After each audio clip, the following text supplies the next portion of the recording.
So we've got a couple of marks on the wall. This one here is exactly 700 from the first post. This one here is 725, which will bring us to the outside of this block. So we just put it on there. Yep, I can still see the pencil marks. Just draw the block on the wall. And that's how it's going to be.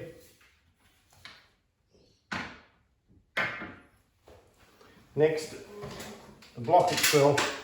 The tricky part with the block is that the block will sit down a couple of mils, but its position will be around about there. So let's just double check those points before we actually drill our hole. So measuring off the first post, 725, 712 it should be, to the centre,